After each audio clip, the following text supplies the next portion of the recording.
My name is Zion. I'm the author of the Potsmoker's Bible, which contains the prophetic book of Zion, where I get my name and my authority.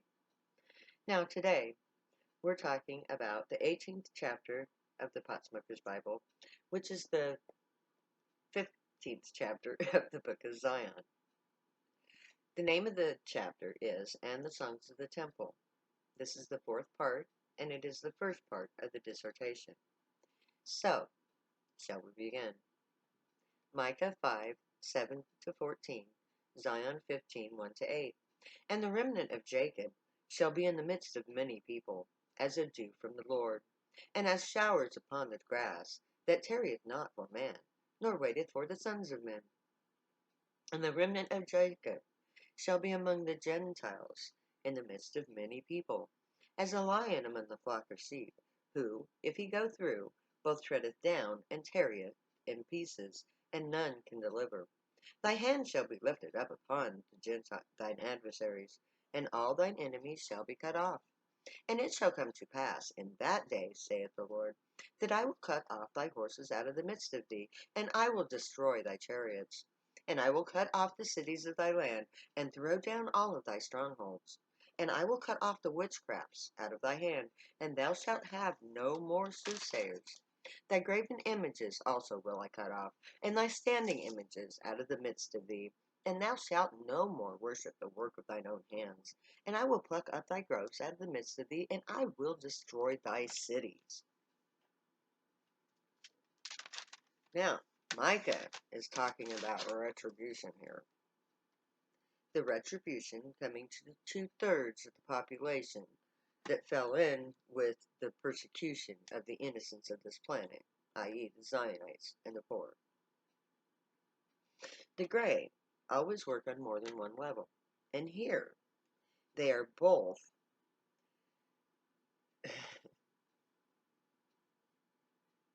returning to the innocent that which society has taken from them or denied them altogether. And at the same time, they are doing what humans have refused to do.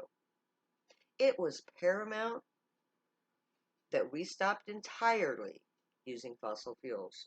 The Gray warned the governments of the dire consequences of global warming, but the power base of greed prevented the required actions. It's solely the fault of the governing bodies that our planet is changing. So, we will strip them, the world, of the ability to carry out business as usual. And, in all fairness, we who suffer the most are the very ones who do most of the manual labor in this society. So, just by leaving our jobs and taking our products with us, we will end your reign of terror. You will no longer be able to abuse us at your leisure. We will take our goods and products, that which is on the shelves and in the warehouses, that which we can use, we will take. Without using force, we will stop the world from polluting on a massive scale, because our exit from society will leave more jobs than able-bodied people willing to actually work. All of the useless trinkets will go away, and all of the pollution with it. And my fellow earthlings, this has to be done for the future of humanity, for the future of our children. Our world is full of useless but beautiful junk. Factories worldwide spew out poison so that our pretty junk can collect dust. We cannot afford to produce useless pieces of art in mass. Let the artists create the artwork. We can't afford to pollute and waste our resources. We're not in a position where we can afford to waste anything. We can't waste our resources killing off everything that breathes. So, to both protect life as we know it and to give justice to the people of Zion, we will be given the homeland in the Rocky Mountains. We will strip the stores and the warehouses of any useful items. You can have your junk. All we want is to retire to our new home. That will, of course, leave you to make do as best you can with what remains, which is exactly what you've been doing to my people all along. So, as they say, turnabout is fair play. My people are stripped of everything, up to and including our lives. Be glad that we're leaving you with the junk. Now, let it be known, I am not responsible for the events of prophecy. The ancient Gray wrote this testimonial. They chose everything that's happening. You chose to enact the prophecy by engaging in the war on drugs. Society has chosen to follow this path. I'm just the messenger. I didn't create these words, nor did I create the events leading up to this. I'm only telling you what has happened, what is happening, and what is about to happen, according to the prophets of Israel. The Gray, for whom I speak, created all of this. Now, the destruction of the cities in this passage is a very necessary evil. If our cities were operated using safe, renewable energy sources, we could stay in them. But our cities are killing fields where everything we do ends up killing us. We can't continue living in cities that are run on polluting fuels. Those fuels destroy everything on life, everything on the planet Earth, all life forms.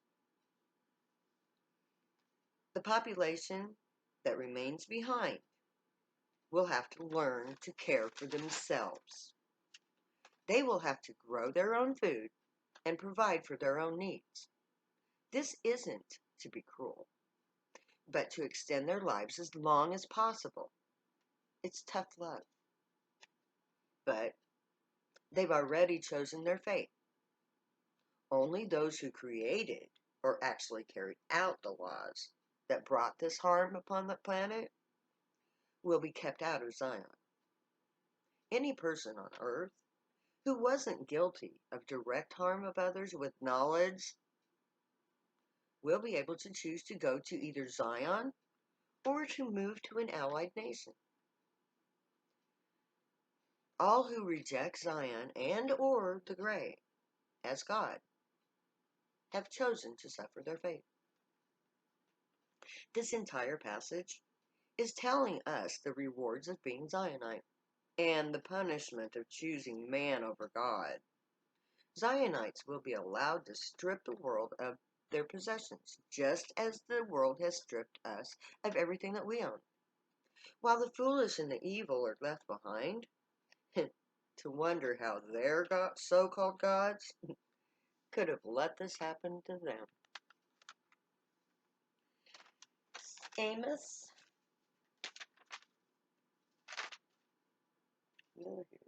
Amos 8, 3 and 4, Zion 15, 9 and 10. And the songs of the temple shall be howlings in that day, saith the Lord God. There shall be many dead bodies in every place. They shall cast them forth with silence. Hear this, O ye that swallow up the needy, even to make the poor of the land to fail. These next two verses, Amos 8, 3 and 4, gives us the title to this chapter, and the songs of the temple.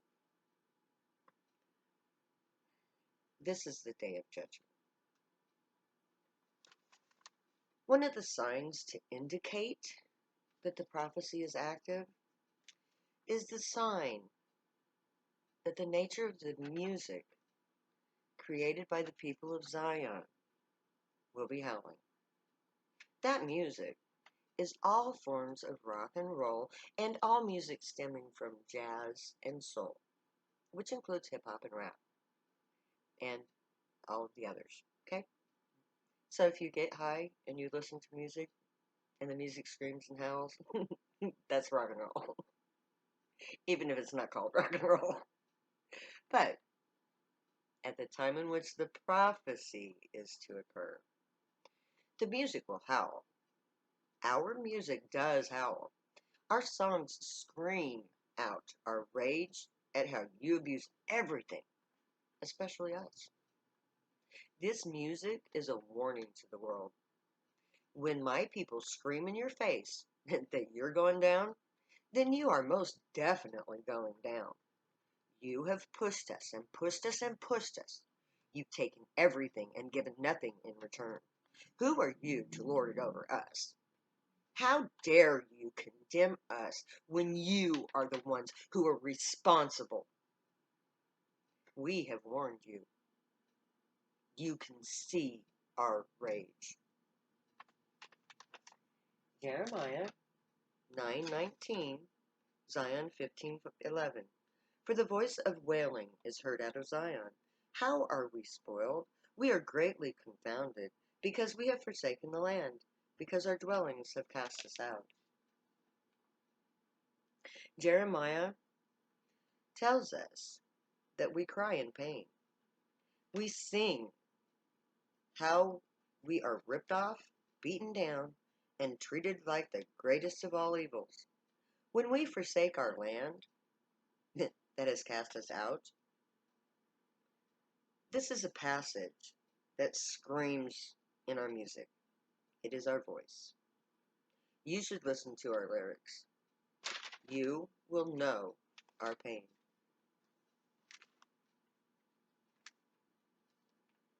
And we're going to end there today, or this time. We'll take up next time with Psalms 119, 49 to 53. Until then, may the great guide you, protect you, keep you from all harm, teach you right from wrong. May you always be worthy of them. May your thoughts, words, and deeds reflect light, truth, and good. May you always be happy and high. Know that I love you. I will see you soon. Later, because I'll never say goodbye.